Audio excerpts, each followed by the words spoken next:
ایک صاحب he was a doctor اپنا واقعہ خود شیئر کرتے ہیں اور ان کی کتابیں بھی شاید لکھا ہوا ہے اور علماء نے اس کی یعنی کہ اوتھینٹسٹی پر بات کی ہے کہ اوتھینٹک ہے.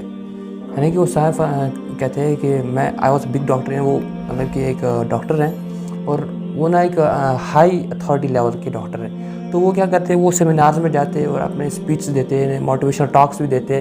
تو بیسیکلی ان کا ایک دفعہ نا ایک ٹاک تھا, ایک سیمینار میں جانا تھا. تو وہ انہوں نے فلائٹ پہ پکڑی, یعنی کہ ان کی ٹکٹس نکالی ہوئی تھی. تو وہ فلائٹ پہ چڑھے اور جب فلائٹ پہ چڑھے تو فلائٹ میں کیا ہوا کہ وہ جہاز میں چڑھی تو جب پرواز ہوئی تو کچھ ٹیکنیکل ایشوز آ گئے جہاز کو, تو ایمرجنسی لینڈنگ کروانی پڑی. انہوں نے ایمرجنسی لینڈنگ کروائی تو سب مسافروں کو باہر نکال دیا گیا. تو یہ واز اے ڈاکٹر, انہوں نے ایئرپورٹ والوں سے اپیل کی کہ مجھے ایک امپورٹنٹ سیمینار میں جانا ہے, یعنی کہ مجھے نا کچھ امپورٹنٹ سیمینار میں ضرور اس میں جانا ہے, مجھے آپ روکے نہ یہاں پر, مجھے کوئی دوسری فلائٹ دے, مجھے کوئی یعنی کہ چلو ایٹ لیسٹ کوئی گاڑی دے. تو ایئرپورٹ والے ان کو جانتے تھے, یہ واز اے ویل نون. تو وہ کیا ہوتا ہے کہ ایئرپورٹ والے ان کو گاڑی دیتے, تو گاڑی دینے کے بعد وہ گاڑی چلاتے. ایکچولی مسئلہ کیا تھا, جہاز کیوں رک گیا تھا کیونکہ وہاں پر آندھی طوفان بہت زیادہ تھا. اور جب وہ گاڑی چلا رہے تو وہ طوفان میں مطلب کہ it was a very heavy storm, اور بارش بھی پڑ رہی ہے, ہوا بھی چل رہا ہے, اور ان کو راستہ بھی نہیں دکھ رہا ہے. سامنے جس طرح فوگ ہوتا ہے اس طرح اس کے سامنے آ رہا تھا. واللہ عالم وہ کیا کہہ رہے تھے, یعنی کہ ان کو کچھ نہیں دکھ رہا تھا. وہ گاڑی چلا رہے تھے, ان کو کچھ دکھائی نہیں دے رہا تھا. تو وہ جب گاڑی چلا رہے پتہ نہیں کس راستے پہ چلے گئے, ہائی وے سے پتہ نہیں کدھر مڑ گئے, ان کو خود بھی پتہ نہیں, ٹھیک ہے.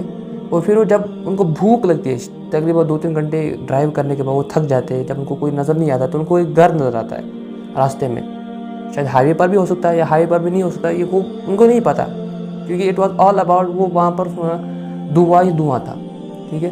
تو وہ اس گھر میں انٹر ہوئے تو وہاں پر ایک بوڑھی عورت کو دیکھا, بزرگ عورت. ان سے کہا کہ ماں جی میں 2-3 گھنٹے سے ڈرائیو کر رہا ہوں, اب میں تھک چکا ہوں, میرے لیے کچھ کھانا ہے, میں کچھ کھاؤں. یعنی کہ وہ تھک چکے تھے. میں کہا ٹھیک ہے بیٹا میں آپ کے لیے تیار رکھتی ہوں. تو انہوں نے ان کی مہمان نوازی کی, بوڑھی عورت نے, بزرگ عورت تھی. ان کو لگ رہا تھا کہ اس کے گھر میں بس بزرگ عورت رہتی ہے, تو انہوں نے اس کو کھانا پیش کیا. تو کھانا پیش کرنے کے بعد سبحان اللہ انہوں نے کہا بیٹا آپ کھاؤ, میں ابھی نماز پڑھ کے آتی ہوں. یعنی کہ اس کو نماز پڑھ رہا ہے, اس نے کہا ٹھیک ہے آپ پڑھ لیے.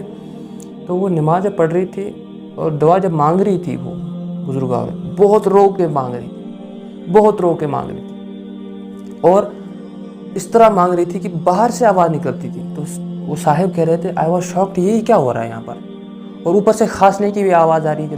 یعنی کہ اس مکان میں 2 شخص تھے, شاید کوئی ہوتا تھا اس وقت. تو وہ جب اس کمرے میں گئے تو انہوں نے دیکھا ایک لڑکا ہے جو بستر مرگ پر ہے, اور یہاں پر بوڑھی عورت مانگ رہی دعا, بہت زاروں قطار سے مانگ رہی ہے, اور وہ کھانس رہا ہے. اس کو کوئی پرابلم ہوگی پتہ نہیں, کوئی ڈیزیز ہو سکتی ہے. تو انہوں نے کہا ماں جی یہ لڑکا کون ہے, بہت بیمار لگتا ہے. اس نے کہا بیٹا یہ بہت بیمار ہے, بہت بیمار ہے, یعنی کہ اس کا علاج مجھے نہیں مل رہا ہے, اور میں تھک چکی ہوں ڈاکٹر کو دکھاتے. اور ڈاکٹر سب بول رہے ہیں اس کا علاج یہاں پر ہمارے پاس نہیں ہے, اس کا علاج کسی ایک ڈاکٹر کے پاس ہے, وہ فلاں جگہ رہتا ہے, اور میں وہاں پر جانے کے لیے میرے پاس پیسے نہیں ہیں. میں اللہ سے دعا مانگ رہی ہوں کہ اللہ کہ وہ اسے میرے پاس بلا دوں, ڈاکٹر کو. اس نے کہا اچھا اماں جی اس ڈاکٹر کا نام کیا ہے.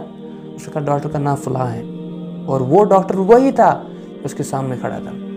سبحان اللہ, اس ڈاکٹر نے کہا کہ آپ جس کے لیے دعا مانگے وہ ڈاکٹر میں ہی ہوں. سبحان اللہ, تو بزرگ عورت جب دعا مانگے تو اللہ بھی سن رہا تھا.